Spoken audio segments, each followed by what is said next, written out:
तो guys finally आज Shazam the Fury of Gods release हो ही गई।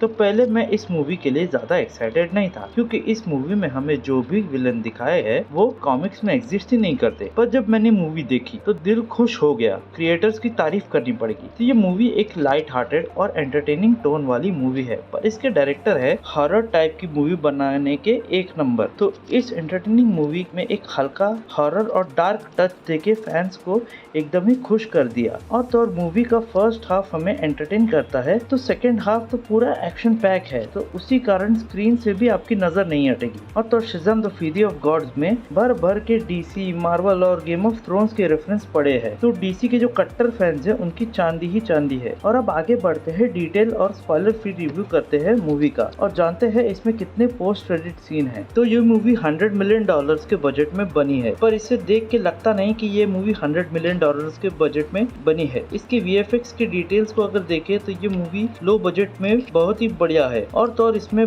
बड़े एक्टर्स के भी नाम है और तो विलन के रोल में भी बड़े नाम है और स्टोरी भी बहुत बढ़िया तरीके से बिल्टअप करती है। तो अब बात करते हैं स्टोरी की। तो डॉटर ऑफ एटलस आती है शज़ाम फैमिली से उनकी पावर्स छीनने के लिए। तो जैसे मूवी शुरू होती है तो एकदम कंफ्यूजन सा हो गया था कि ये डॉटर ऑफ एटलस कहाँ से आई है, ये हमें बताया ही नहीं गया था। पर जैसे ही मूवी आगे बढ़ती गई वैसे ही ये बात भी क्लियर हो गई थी। और तो ये विलन्स कॉमिक्स में एग्जिस्ट भी नहीं करते, तो इन्हें ओरिजिनली क्रिएट किया गया है सिर्फ इस मूवी के लिए। और उनके नेचर, उनके इंटरनल कॉन्फ्लिक्ट, ये सब कुछ मूवी में जैसे आगे बढ़ते हैं तो हम उसे वाकिफ हो जाते हैं। और मुझे पर्सनली ये बात भी अच्छी लगी कि इस मूवी में जो बच्चे कास्ट किए गए हैं वो बड़े हो रहे हैं। तो मूवी के राइटर ने अपने दिमाग लगाया और इस अपॉर्चुनिटी को ग्रैब किया और उसे अच्छे से यूज किया मूवी के प्लॉट में। इसके लिए मैं इसके राइटर हेनरी गेडन और क्रिस मॉर्गन की तारीफ करना चाहूंगा। और इसमें मल्टीपल रियल्म्स को एस्टेब्लिश किया और वो क्यों दिखाए जा रहे हैं वो भी बताया गया है। और तो और पहले शज़ाम में एक लूज एंड छूट गया था, उसे इंटेलिजेंटली यहाँ पर कनेक्ट कर दिया गया है। अब बात करते हैं एक्टिंग की। तो पिछली मूवी में ज़ैकरी लेवाई जो कि शज़ाम का रोल प्ले कर रहे हैं वो बच्चे जैसा बिहेव तो कर रहे हैं, पर बिली बैट्सन का रोल प्ले करने वाले एशर एंजल बच्चे जैसा बिहेव नहीं कर रहे थे, बल्कि वो सीरियस बिहेव कर रहे थे। पर इस मूवी में देखा जाए तो एशर एंजल ने बहुत इम्प्रूवमेंट दिखाई है और अपनी परफॉर्मेंस में वो ज़ैकरी लेवाई के शज़ाम की तरह बिहेव कर रहे थे। और दूसरी तरफ जहां हमें बिली के भाई बहन एडल्ट फॉर्म में कुछ ही समय के लिए दिखे थे, पर इस मूवी में उनके एडल्ट फॉर्म का ही स्क्रीन टाइम ज्यादा था। अब बात करते हैं इस मूवी के विलन्स की। रैचल ज़ेगलर जो कि एंथिया का रोल प्ले कर रही है, उसका परफॉर्मेंस बहुत बढ़िया था, उसने तो दिल जीत लिया है। और दूसरी तरफ लूसी लिू और हेलन मिरन जो कि कैलिप्सो और हेस्पेरा का रोल प्ले करती है, उन्होंने अपने एक्टिंग और अपने एक्शन सीन्स से इतनी तगड़ी पकड़ बना के रखी थी कि स्क्रीन से नजर ही नहीं हटने दी। और विजार्ड शज़ाम का रोल प्ले करने वाले जिमोन हॉन्सू, उन्होंने इस मूवी में फिर से रिटर्न किया है। अगर पिछली मूवी में देखे तो उनका स्क्रीन टाइम बहुत कम था, पर इस मूवी में उनका